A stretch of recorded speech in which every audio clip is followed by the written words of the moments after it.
Hi, welcome to the National Quiz Choice Online News. I'm Robin Stienberg. Welcome to the Stienberg Review. Today we have Dr. Alexander C. Chandra, who is actually a coordinator for TKN Southeast Asia, Trade Knowledge Network, that is.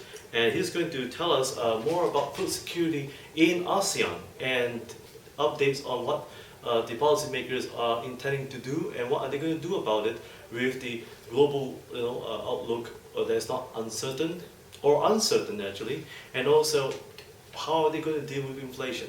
Dr. Alexander, thank you for joining us here at the National Critics' Choice, this time in review. Thank you. Please tell us about the availability today for ASEAN and what sort of challenges do you foresee? Well, ASEAN, in terms of the availability of the food, is that I think all food security in itself is quite a big challenge for the region, and hence ASEAN has been trying to put together their collaborative effort, if you will, to address the issue. And we know for certain that some countries in the regions, such as Vietnam and Thailand, have been a good producer of rice. But other countries in the region, like Indonesia, Philippines, we are still facing the problem of food shortages.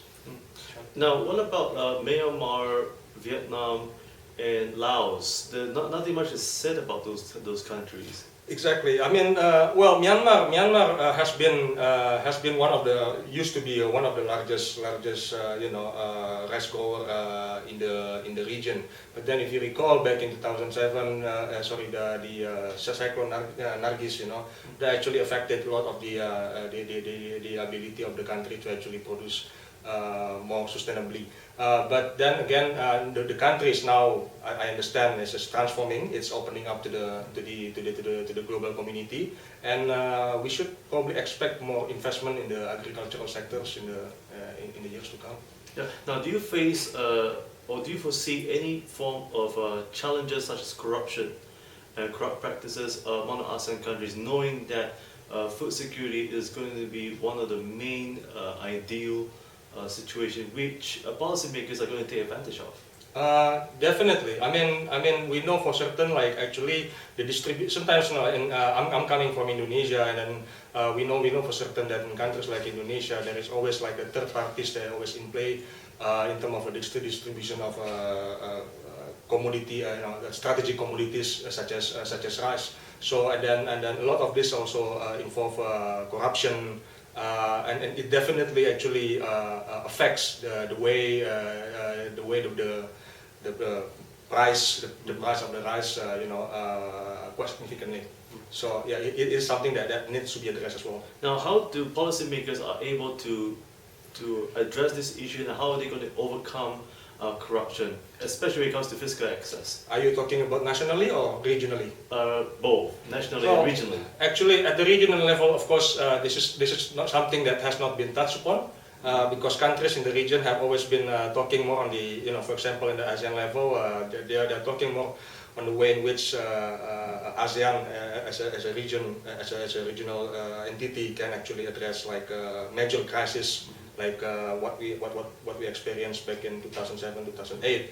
And then initially we had a quite relatively small rice reserve in the region, but then like a couple years ago, ASEAN and plus its plus 3 countries, Japan, China, and South Korea, expanded this rice reserve.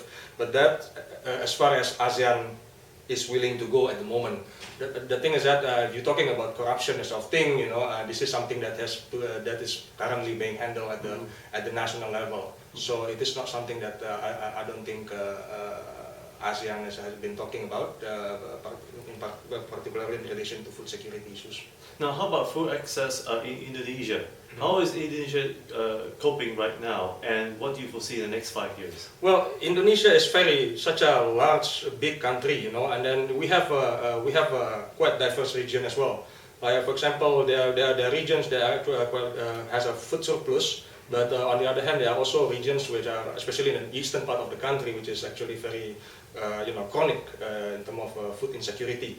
So this is a major problem, and so we need to actually have a alternative approach to address the issue of food insecurity in the country. Now, for the physical access and economic access around the region, especially we're dealing with both policymakers, the farmers, and the third-party suppliers. What do you foresee right now? Sorry. Sorry, let me rephrase the question. The fiscal and economic access today. What do you foresee the trends that is going between the financial access to the Yes, that's okay. right. Okay. Well, at the moment, as I mentioned earlier on, the financial sector has been the most I think quite liberalized in the region. In fact, some countries had undergone the phase of liberalization since the 90s. In the case of Indonesia, the impact of the financial crisis back in the late 90s did quite significant impact on the way in which we liberalize our financial sector. The problem is that there has been quite extensive amount of study that suggests that actually the advent of the liberalization in the financial sector has not actually benefit so much the agricultural sector. So, for example, at the moment, despite the fact that you have international banks like ANZ, HSBC, and many capitals of ASEAN, yet they are not able to actually provide services, financial services to the rural farmers, for example. So this is the key of the matter as well, because we know for certain that smallholder farmers, people living in the rural areas, for them, capital, they are always in need of capitals, to sustain their livelihood, to expand their business activities, and also to expand their agricultural production. So without this kind of incentive, from the financial sector, it will be very difficult for farmers to actually stay being a farmers. So they have to switch jobs. That's cause a lot of another set of problem, if you will. Now, what about the utilization? What is happening right now in ASEAN? Do you foresee further challenges in utilization? Utilization of food? Yes. Yeah, I think we have been. Again, this also discussed somehow earlier today that we have a quite sometimes unsustainable eating habit, and we need to also diverse our Southeast Asians, and probably also need to diverse our diets,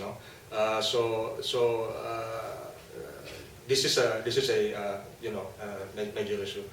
So now, about the food production challenges that's coming ahead, what do you foresee? Do you foresee that the governments, especially policymakers, are they trying to encourage people to go for a different form of alternative diet to able to curb the food supply as well as the production? It is already ongoing in the region. I know for some countries there are actually calls or official calls by the governments, for example, to actually not only stop.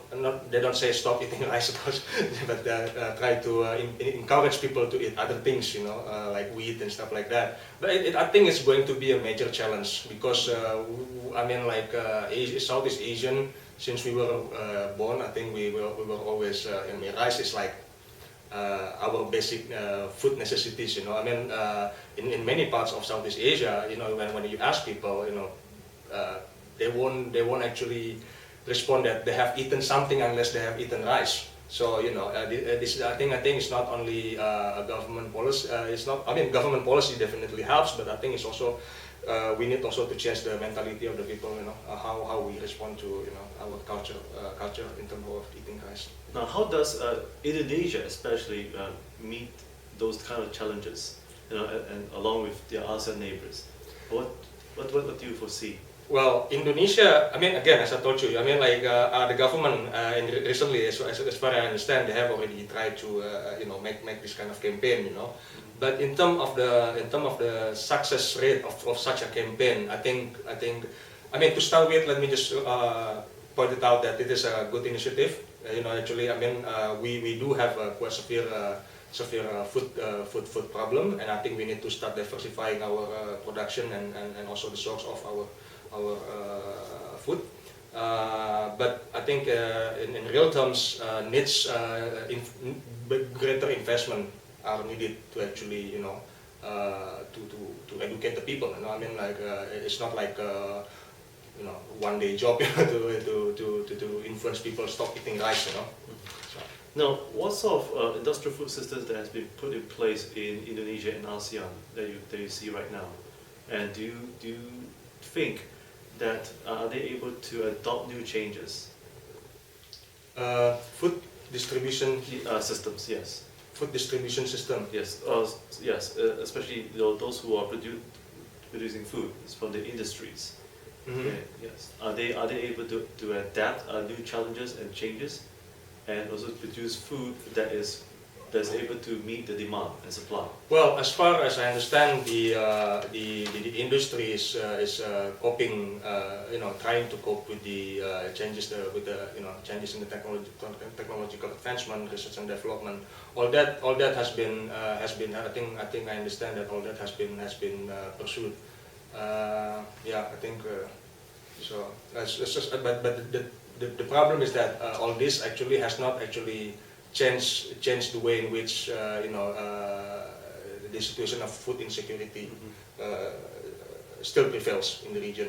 So, if you were to compare both traditional supply and methods for distribution of foods, and also new supply, new methods, what sort of challenges do you see? Do you think that the old traditional way of how foods were manufactured and made and even distributed will change its quality so much so that it will be only because it needs to meet the demand of supply and well, let's get it clear. I think with today's advancement, I think we are in a better situation, today. It's just that sometimes the advancement of technology and also needs also be coupled with the advancement reform in the policy area. And I think this is where many countries in Southeast Asia are still lacking. For example, today we were talking about the role of the services liberalization to the promotion of food security. I mentioned about the issue of the importance of logistic services, financial services. All this somehow we have already been talking about this in the region. But I think the government needs to actually act faster to actually improve the regulatory side that facilitate the movement of food across the region. Now, about the farmers today in Southeast Asia and ASEAN as well, is there any way that the policymakers as well as the public sector are able to protect the interests, so that farmers can continue to develop and grow their crops accordingly? And also, how does this work when it comes to demand and supply? Because farmers are facing a huge challenge in trying to meet those demands. So the question would be... the question is, can farmers cope with this demand? It's getting the demand from the market, you mean? Yes. Well, it's this is also the challenge. I think there is the farmers, smallholder farmers in particular, they are still dependent to like a bigger from the government and also often larger corporation to actually sustain their production and also to maintain their livelihood and so on and so forth. So I think the farmers need to be actually government supports are still needed with regard to this issue. I think a lot of things have already been done. But the problem is that in today's world, influence in the policy-making process with regard to food security are getting more complex as well. There are so many interest groups trying to influence the course of government policy, including that large transnational corporation wanting to, for example, develop GMO, which is still very controversial, if you will, in this part of the world. So, that's the thing. Now, is transparency a problem between governments and corporations? Because when we talk about corporations, they demand for price increase just to meet the demand. Yeah. Governments are trying to subsidize. Yeah. Now, which way do you think is more appropriate? Do you think that people are ready to make certain sacrifices so that they can afford foods that they need daily, or is it the right way for government and policymakers to implement subsidies? Because subsidy is a long-term problem. If you subsidize food for the population, it might drain the reserve. Exactly. So how do you resolve that? It's very. I mean, this is long. I mean, old problem. But I think there are no quite extensive studies being done that illustrate how inefficient subsidies can be in whatever sector. And true that I think one should be able to distinguish between subsidies, i.e. the money, like support and also there are so many ways the government can support the farmers, agricultural sectors, not necessarily through subsidies. Indeed, the subsidies may be good for the short term. In the long term might not be beneficial. What advice would you give, for all our viewers and policymakers out there watching the National Grid's Choice in regards to food security? Could you give us 3 key points that you probably have in mind that you probably have not shared at today's seminar? Yeah, actually, you might want to edit this because food security. Well, the thing, I mean, okay, I'm more familiar with the ASEAN context of discussion, yeah. But for me, the key point with regard to food security in the region is that cooperation matters among countries, and so far, if you look at the cooperation that ASEAN has undertaken, it's really, I think, somehow like more like symbolic instead of actually, I mean, there are no cooperation that actually the rice reserve, for example, like after it's being expanded and stuff like that. But if you look at the composition of who is giving what, we're still dependent on the China, South Korea, and and Japan to support this rice reserve. I think we need to think as ASEAN member states. We need to think outside the box. It's not only for your own, for your own. If everybody in the region can eat, basically, it would be better off, And I think we need to actually start thinking, more open economic system among ASEAN member states in terms of agricultural trade. Well, Dr. Alexander, thank you for joining us here at the National Grid's Choice, and we hope to see you again soon. Thank you. And thank you for joining me here at the National Grid's Choice Online News. Robin Steinberg. Thank you for joining us here for the Steinberg Review. Robin Steinberg. Dr. Alexander Chandra, could you tell us 3 key points of the kind of advice would you give for ASEAN policymakers, as well as agricultural industry, on how they can cope with demand and supply of food towards the issue of food security? Yeah, well, there is only one point actually. I mean, which is actually has been the attention of many observers in the region, and has been discussed for many years, and that is regional cooperation is needed. Regional cooperation matters. At the moment, ASEAN do have extensive ways of collaborating together in terms of trying to address the issue of food insecurity. However, a lot of this is still appear to be more symbolic rather than pragmatic, rather than practical. For example, in the context of the existing mechanism like rice reserve after. The major composition of the contributor of the rice into the rice reserve is actually the +3 countries like Japan, South Korea, and China. And I think we need to realize in the region that food security is a regional problem. It's a problem for everyone, and it needs to actually, we need to be able to actually be more open to each other among ASEAN member states. and to actually